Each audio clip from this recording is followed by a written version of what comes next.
Naruto, 10 characters who deserved a power-up but never got one. A few Naruto characters were left behind while others received timely power-ups to help them secure victories. Masashi Kishimoto's Naruto series focuses on the journey of Naruto Uzumaki, a young boy who aims to become the Hokage of his village. Being a shonen manga, Naruto is heavily focused on using the popular formula of delivering exhilarating fights and jaw-dropping power-ups as the story progresses.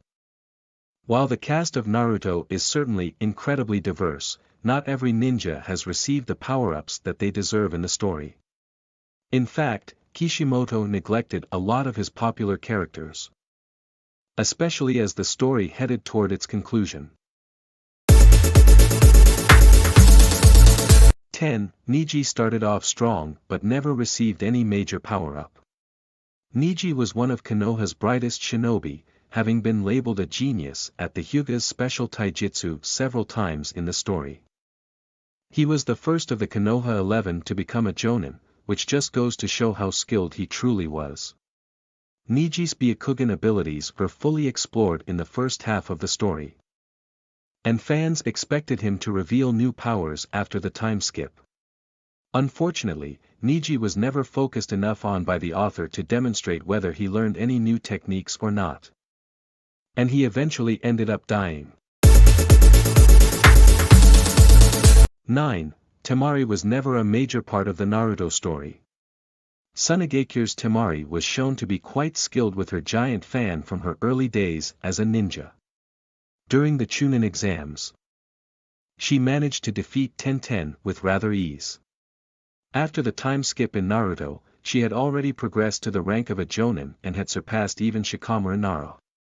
Despite that, Temari never got any major power-ups for the fans to see, and this was down to the story's lack of focus on her character. 8. Iruka Umino never progressed past the rank of Chunin. Iruka was one of the most important characters in Naruto's journey toward becoming the Hokage. As one of the few people who believed in him, Iruka was like a family member that Naruto never had. Although a ninja, fighting was never his role in the story. Instead, his job was to look over Naruto and guide him to the right path. When Naruto was at his lowest, Iruka was always there to pick him up. As such, his character was never about fighting, and he therefore never received any major power-ups. 7. Hinata Hyuga was never given a major fight after the Chunin exams. Hinata shone in the Chunin exams as a genius of the Byakugan despite losing to Neji. After her loss, she trained with him and honed her skills to a point where she was qualified enough to become a Chunin. Sadly, Hinata never received a major fight in the story to demonstrate what she had learned over the years. Although she developed the gentle step, twin lion fist, the exact powers and effects of this jutsu were never shown in the story. 6. Tsunade Senju was already beyond her prime in Naruto. One of the legendary Sannin, Tsunade was quite a skilled kunoichi whose expertise in medical ninjutsu and taijutsu made her a unique asset to the village. After the death of Hiruzen Sarutobi, Tsunade was sought out to become the Hokage of the village. Although she was involved in some major fights in the story, she never received any power-ups. And this was largely due to the fact that Tsunade was well beyond her prime. She had already hit her peak by the beginning of Naruto and thus, could only display what she'd already learned years ago.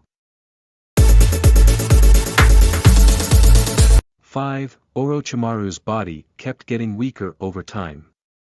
Orochimaru was introduced in Naruto as one of the biggest threats to Konohagakure and the shinobi world.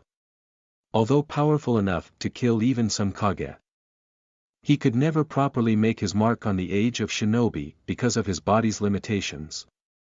His quest to attain Sasuke's body led him into all sorts of trouble, and he only got weaker over time. Not only did he get killed by Sasuke, but later, when he re-emerged, he was sealed away by Itachi Uchiha using the Totsuka blade. 4. Tenten was among the least used characters in the story. Teen Guy's Tenten was one of the least used characters in the Naruto series, as other characters always seemed to overshadow her presence. Her skill with various weapons was nothing short of amazing during the first part of Naruto, yet it was never built upon. Ultimately, Tenten was left without any major power-ups throughout the entire story.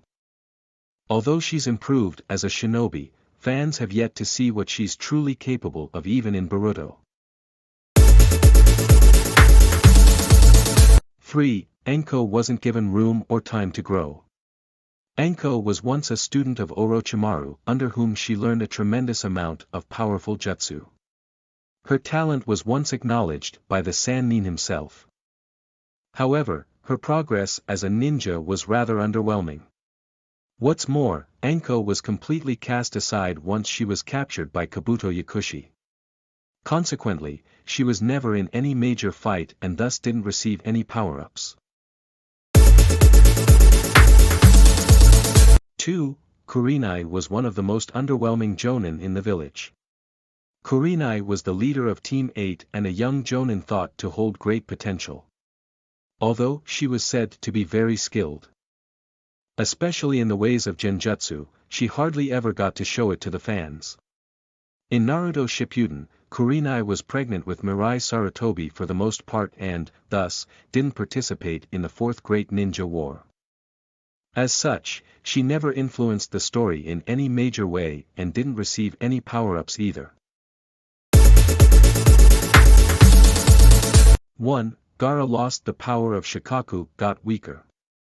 Gaara was once the Jinchuriki of the One-Tail, Shikaku, and someone who could fight the likes of Naruto Uzumaki on equal footing. After the time skip, the Akatsuki finally made their move, and Gaara was one of the very first targets of the group. Having lost his tailed beast to them, Gaara was weakened considerably. Nonetheless, he trained hard to improve his skills and could eventually fight against the likes of Madara Uchiha as well. However, he was unlucky to never receive any new power.